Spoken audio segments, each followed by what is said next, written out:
পশ্চিমবঙ্গের রাজনীতিতে গত কয়েক বছরে এমন এক নীরব কিন্তু গভীর পরিবর্তন ঘটেছে যা রাজ্যের নির্বাচনী বাস্তবতাকে পুরোপুরি বদলে দিয়েছে। একসময় যেখানে ভোটের কৌশল, প্রার্থী বাছাই, প্রচারের ভাষা কিংবা জনসংযোগের সিদ্ধান্ত নিতে রাজনৈতিক দলের শীর্ষ নেতারা, এখন সেই জায়গা দখল করে নিয়েছে দুই পেশাদার নির্বাচনী মেশিন, তৃণমূল কংগ্রেসের জন্য আইপ্যাক এবং বিজেপির জন্য আইটি সেল।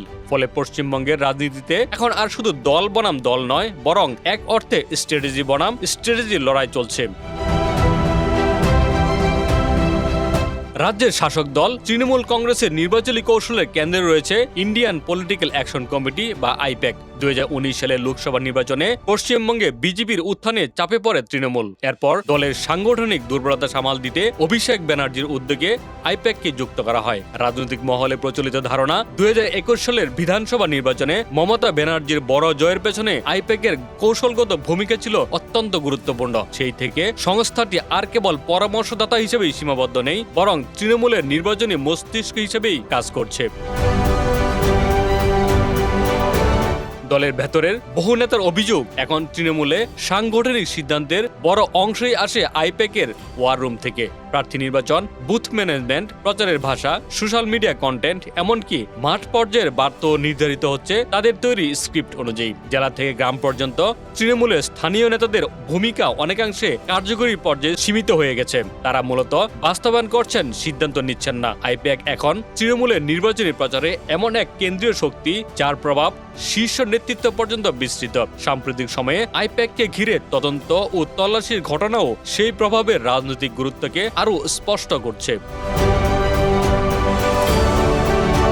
অন্যদিকে বিজেপির পশ্চিমবঙ্গ রাজনীতিও অনেকটা একই চোখে পরিচালিত হচ্ছে, তবে তাদের অস্ত্র আইপ্যাক নয়, দলের কেন্দ্রীয় আইটি সেল। এই কাঠামোর প্রধান মুখ অমিত মালভিয়া, যিনি পশ্চিমবঙ্গের বিজেপি রাজনীতিতে শুধু মুখপাত্র নন, বরং কার্যত নির্বাচনী কৌশলের অন্যতম নিয়ন্ত্রক। কলকাতাকে কেন্দ্র করে তার নেতৃত্বে বিজেপির আইটি সেল পশ্চিমবঙ্গের ভোট রাজনীতিকে ডিজিটাল প্রচার, তথ্যযুদ্ধ, বার্তা নির্মাণ এবং জনমত প্রভাবিত করার এক নতুন মডেলে নিয়ে গেছে।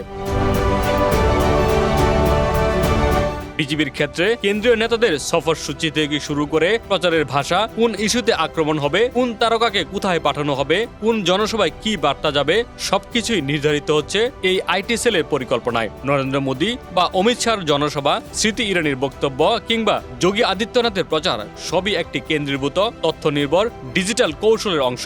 অর্থাৎ বিজেপির ক্ষেত্রেও স্থানীয় নেতৃত্বের ভূমিকা অনেকাংশে কমে গিয়ে কেন্দ্রীয় স্ট্র্যাটেজি টিমের উপর নির্ভরতা বেড়েছে।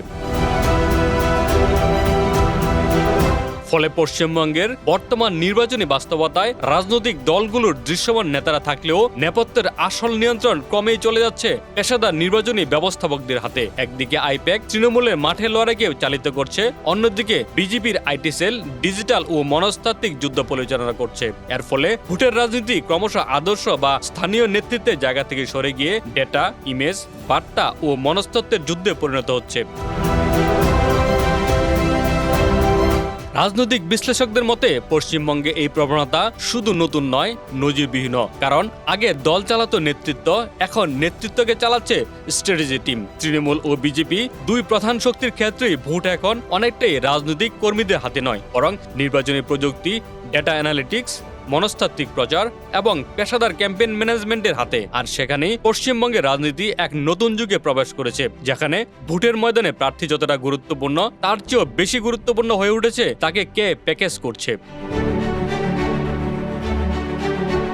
ডেস্ক রিপোর্ট, বাংলা বাজার পত্রিকা।